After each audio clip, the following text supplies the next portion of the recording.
आज यानी 26 जुलाई को सावन का पहला सोमवार है। सावन का समय भगवान शिव का समय माना जाता है। शिव पुराण के पाठ व्याख्या का शुभारंभ आज से है। पाठ आरंभ करने से पहले आपको बताते हैं कि आखिर शिव पुराण क्या है।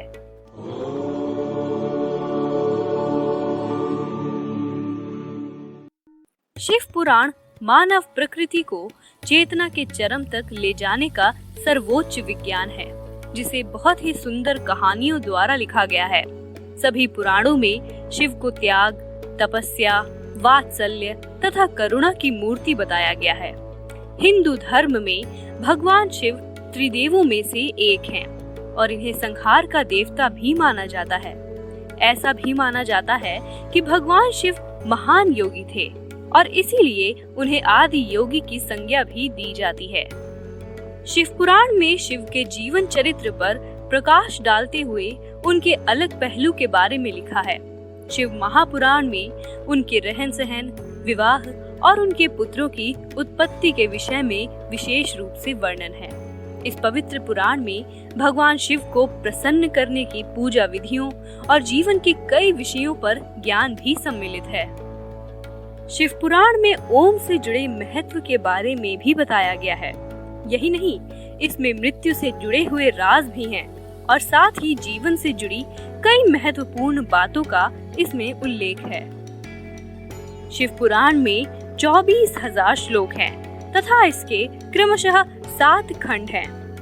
आगे पुराण में स्वयं ही इन श्लोकों के बारे में भी बताया गया है। धार्मिक मान्यता के अनुसार शिव पुराण का पाठ करने से मनुष्य की मनोकामनाएं पूर्ण हो जाती हैं। व्यक्ति के समस्त प्रकार के कष्ट और पाप नष्ट हो जाते हैं और जीवन के अंत में उसे मोक्ष की प्राप्ति होती है। अब हम श्री शिव महापुराण के प्रथम खंड के पूर्वार्ध का आरंभ करने जा रहे हैं। सर्वप्रथम इस प्रथम खंड के प्रथम अध्याय का पाठ होगा।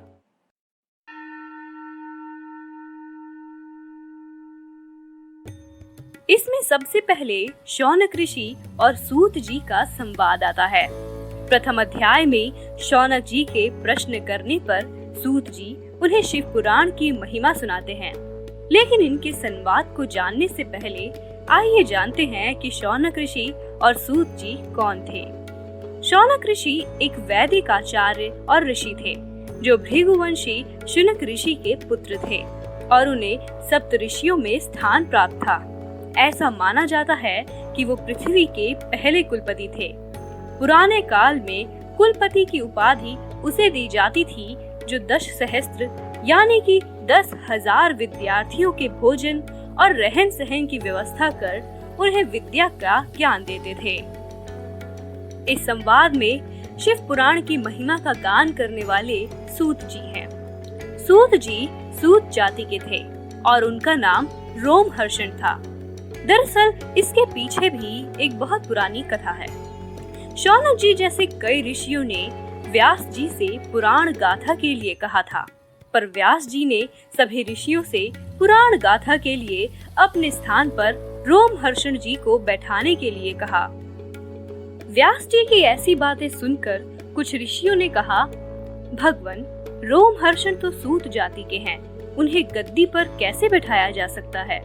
व्यास जी ने इस पर सभी ऋषियों को संबोधित करके कहा, ऋषियों, विद्या किसी जाति और धर्म की अपेक्षा नहीं करती। उत्तम विद्या लीजिए, जरापि नीच पे होए आप गुणग्राही बनिए, जाति मत देखिए। रोमहर्षण ने अपने अधिव्यवसाय से यह विद्या प्राप्त की है जो जाति और धर्म से भी परे है। इसके बाद सभी ऋषियों ने ज्ञान की प्राप्ति के लिए आदर के साथ सूत जी का सत्कार किया। सूत जी को व्यास जी के पद पर बिठाकर सभी ऋषियों ने उनसे महापुराण का ज्ञान लिया। इस संवाद में श्री शौनक जी ने महाज्ञानी सूत जी को संबोधित कर उनसे पुराणों की कथाओं के सार तत्व का विशेष रूप से वर्णन करने को कहा है। उन्होंने सदाचार, भगवत भक्ति और विवेक की वृद्धि कैसे होती है और कैसे अपने काम और क्रोध आदि मानसिक विकारों का निवारण किया जाए, ऐसे कई प्रश्न किए। इसके साथ ही सभी परेशानियों को दूर करने के साधन के बारे में भी उन्होंने सूत जी से पूछा। शौनक जी के मन में पुराण कथा सुनने के प्रति प्रेम एवं लालसा की सराहना करते हुए सूत जी ने उन्हें उनके प्रश्नों का उत्तर दिया। उन्होंने शौनक जी को शिव पुराण को सुनने की सलाह दी और उसके बारे में भी बताया। सूत जी कहते हैं, पूर्व काल में शिव जी ने इसे कहा था। गुरुदेव व्यास जी ने सनत कुमार मुनि का उपदेश पाकर कलयुग के लोगों के कल्याण के लिए बड़े ही आदर से संक्षेप में इस पुराण को कहा है। इसे प्रेम पूर्वक सुनना भी सभी को उनके इच्छानुसार फल देगा। सूत जी ने इसमें शिव पुराण सुनने की विधि भी बताई है। वे शौनक जी से कहते हैं, हे मुनिश्रेष्ठ, यदि मनुष्य सदा इसे सुनने में समर्थ ना हो तो उसे हर दिन पूर्ण मन से एक मुहूर्त इसको सुनना चाहिए। अगर मनुष्य प्रतिदिन भी ना सुन पाए तो उसे किसी पवित्र महीने में इस शिव पुराण को सुनना चाहिए। जो लोग एक मुहूर्त या उसका आधा या फिर उसका भी आधा अथवा क्षण भर भी इस पुराण का श्रवण करते हैं, उनकी कभी दुर्गत नहीं होती। इसके पश्चात सूत जी ने शिव पुराण के बारे में बताया, जिसमें वो कहते हैं, ये ग्रंथ 24,000 श्लोकों से युक्त है। इसमें 7 संहिताएं हैं। पहली विदेश्वर संहिता, दूसरी रुद्र संहिता, तीसरी शतरुद्र संहिता, चौथी कोटि रुद्र संहिता और 5वीं उमा संहिता कही गई है।